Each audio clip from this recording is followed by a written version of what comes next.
പ്രിയമുള്ളവരെ, നമ്മൾ കണ്ടിട്ടുള്ളതിൽ വെച്ച് ഏറ്റവും ദയനീയവും ദാരുണവുമായൊരു ദുരന്തമാണ് ഇന്ന് മേപ്പാടിയിൽ നടന്നിട്ടുള്ളത്.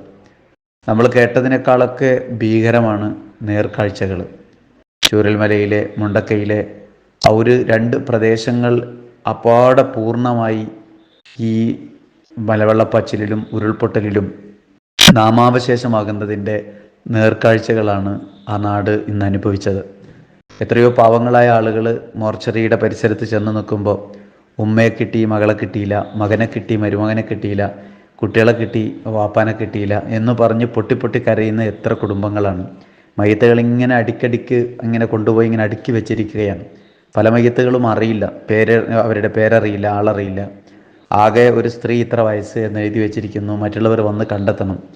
കണ്ടെത്തിയ മയ്യത്തുകൾ അപ്പോഴപ്പം പോസ്റ്റ്മോർട്ടം ചെയ്ത് അനുബന്ധ കർമ്മങ്ങൾക്ക് വേണ്ടി മാറ്റിവെക്കുന്നു. ഇല്ലാത്തത് വീണ്ടും ആളുകൾ, അവകാശികളെ കാത്തിരിക്കുന്നു. വല്ലാത്ത ദയനീയമായ കാഴ്ചയാണ് ഇന്ന് മേപ്പാടിയിൽ കണ്ടത്. അതിനെല്ലാം ഉപരി ആ കുടുംബത്തിൽ ബാക്കിയായ, ആ പ്രദേശത്ത് ബാക്കിയായ രക്ഷപ്പെടുത്തിയ മനുഷ്യരൊക്കെ ക്യാമ്പുകളിൽ, അടുത്തുള്ള സ്കൂളുകളിലൊക്കെ ആയി അധിവസിപ്പിച്ചിരിക്കുകയാണ്. നമ്മുടെ ഒരു ജീവിതം ഇത്രമേൽ നിസ്സാരമാണ് എന്ന് തൊട്ടറിയുന്ന വല്ലാത്ത വേദനയുണ്ടാക്കുന്ന ഒരു കാഴ്ചയാണ്. പക്ഷേ നാടിൻ്റെ നാനാഭാഗങ്ങളിൽ നിന്ന് മനസ്സാക്ഷിയുള്ള, മനുഷ്യത്വമുള്ള അനേകം മനുഷ്യരെ ജാതിമത ഭേദമന്യേ ആ മണ്ണിലേക്ക് ഓടിയെത്തുകയും ശാരീരികമായും മാനസികമായും സാമ്പത്തികമായും ഒക്കെ അവരാലാകാവുന്ന രീതിയിൽ ഈ ഒരു വേദനയിൽ പണിയിരപ്പാൻ വേണ്ടി കൂടെ നിൽക്കുന്നത് കാണുമ്പോൾ ആ സഹജീവികളോടുള്ള, കൂടെയുള്ളവരോടുള്ള നമ്മുടെയൊക്കെ കരുതൽ വല്ലാത്തൊരു നന്മയായി നമുക്ക് അനുഭവപ്പെടുന്ന ഒരു വല്ലാത്തൊരു ശക്തിയാണ്. പള്ളിയുടെ മൈതാനിയിലേക്ക് പോയാൽ ഇങ്ങനെ ഒരേ സമയം 10-30 കവറുകൾ ഇങ്ങനെ കുഴിച്ചുകൊണ്ടിരിക്കുകയാണ്. ആ കബറുകളിലെല്ലാം ഇങ്ങനെ ഓരോരുത്തരെ ഇങ്ങനെ ഒന്നിനു പിറകെ ഒന്നായി മയ്യത്ത് നിസ്കരിച്ച് കൊണ്ടുപോയി മറമാടുകയാണ്. പ്രിയപ്പെട്ടവരെ, നമ്മൾ കേട്ടിട്ടുണ്ടാവില്ല, കണ്ടിട്ടുണ്ടാവില്ല ഇത്ര ഭീതിജനകമായി ഒരു രാത്രിയിൽ ഒരു നാടില്ലാതാവുക എന്നൊക്കെ പറയുന്നത്. പരിശുദ്ധ പ്രവാചകൻ പൂർവ്വകാലത്തെ മനുഷ്യരെക്കുറിച്ചൊക്കെ പറഞ്ഞിരുന്നു. അങ്ങനെ രാത്രിയിൽ കിടന്നുറങ്ങിയവർ രാവിലെ ഉണരുന്ന സമയത്ത് ആ പ്രദേശമേ ഇല്ലാത്ത രീതിയിൽ മാറുന്നൊക്കെ. അത് അക്ഷരാർത്ഥത്തിൽ ഒരു നേർക്കാഴ്ച പോലെ ഒരു നാട് കാണുകയാണ്. അവരുടെ എല്ലാ വേണ്ടപ്പെട്ടതും വിട്ടവരും ഉടയവരും തൊട്ട് അയൽവക്കത്തുള്ളവരും മണ്ണും അവരുടെ ഭൂമിയും സ്വത്തും അവരുടെ വിഭവങ്ങളും ഒക്കെ നഷ്ടപ്പെടുന്നത് ഇങ്ങനെ കാണണം. ഇനി നമുക്കാകെ ചെയ്യാനുള്ളത് ആ മനുഷ്യരുടെ കൂടെ ചേർന്ന് നിൽക്കുകയാണ്. അവർക്ക് വേണ്ട സ്നേഹവും പരിഗണനയും നൽകാൻ പരിശ്രമിക്കുകയാണ്.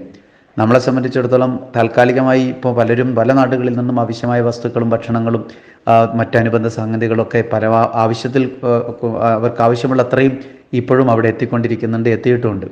പക്ഷേ ഞാൻ വിശ്വസിക്കുന്നത് നമുക്ക് ശരിക്കും അവർക്ക് വേണ്ടത് ഇനി അങ്ങോട്ടുള്ള അവർക്ക് വേണ്ടിയിട്ടുള്ള പുനരധിവസിപ്പിക്കുന്നതിനുള്ള സപ്പോർട്ടാണ്. എത്ര കാലം അവരിങ്ങനെ ഓരോ മഴക്കാലത്തെയും പേടിച്ച് കഴിയും? അവർക്കൊരു സ്ഥായിയായ ഒരു ജീവിതം ഉണ്ടാവണം. മഴവെള്ളവും മലവെള്ളപ്പാച്ചിനും പേടിക്കാതെ ഒരു രാത്രി കിടന്നുറങ്ങാൻ പറ്റുന്ന വീടും കൂരയും ഉണ്ടാകണം. സന്നദ്ധ സേവകരും സാമൂഹിക പ്രവർത്തകരും മനസാക്ഷിയുള്ളവരും കാരുണ്യ പ്രവർത്തകരും ഒക്കെ കൈകോർക്കേണ്ടത് നാട്ടിലെ ഭരണ സംവിധാനങ്ങളൊക്കെ പ്രയോജനപ്പെടുത്തി സ്ഥായിയായി ഇതിനൊരു പരിഹാരമുണ്ടാക്കാൻ എന്തുണ്ട് എന്ന് അന്വേഷിക്കാനാണ്. ശേഷിക്കുന്നവരാരോ അവർക്ക് ജീവിക്കാൻ ഒരു അവസരമെങ്കിലും ഉണ്ടാക്കി കൊടുക്കാനുള്ളൊരു പരിശ്രമമാണ്. അതുകൊണ്ട് വിശാലമായ കാഴ്ചപ്പാടോടുകൂടിയുള്ള ഇടപെടൽ ഈ വിഷയത്തിൽ വേണം. ഈ 1-2 ദിവസത്തെ ദുരന്തമുഖത്തെ കാരുണ്യം മതിയാവില്ല. ഈ നാടിന് ഇനി ഇത്തരം ഒരു വേദന വരാതിരിക്കാനുള്ള കരുതലും വളരെ വളരെ ആലോചനയോടെ കൂട്ടായ്മയോടുകൂടിയുള്ള നല്ല ശ്രമകരമായി ഇവരെ പുനരധിവസിപ്പിക്കാനുള്ള ശ്രമങ്ങളും ഉണ്ടാകൽ അനിവാര്യമാണ്. അള്ളാഹു ഈ ദുരന്തത്തിൽ വേദന അനുഭവിക്കുന്ന ആ കുടുംബങ്ങൾക്ക്, എല്ലാം നഷ്ടപ്പെട്ടു പോയ കുടുംബങ്ങൾക്ക് പടച്ച തമ്പുരാൻ എല്ലാ ക്ഷമയും സമാധാനവും നൽകട്ടെ. മരണപ്പെട്ടവർക്ക് സ്വർഗ്ഗം നൽകി അനുഗ്രഹിക്കട്ടെ എന്ന് പ്രാർത്ഥിക്കുകയല്ലാതെ മറ്റെന്താണ് നമുക്ക് ചെയ്യാൻ കഴിയുക? ഞാനിന്നൊരു രക്ഷിതാവിനെ അവിടുന്ന് കണ്ടു. ആ രക്ഷിതാവ് തേങ്ങി പറയാണ്, മോളെ കിട്ടിയില്ല, പുതിയാപ്പിളനെ കിട്ടി, പേരക്കുട്ടീനെ കിട്ടി, പക്ഷേ അവരൊപ്പനും ഉമ്മനെയും കിട്ടിയില്ല. അത് പറയണം. വേറൊരു തൊട്ടപ്പുറത്തിരുന്ന് പൊട്ടിക്കരഞ്ഞ് ശബ്ദം ഉണ്ടാക്കിയിട്ടൊരു മനുഷ്യൻ പറയണം, എൻ്റെ പെങ്ങളും പോയി, മക്കളും പോയി, ആരെയും കിട്ടിയില്ല.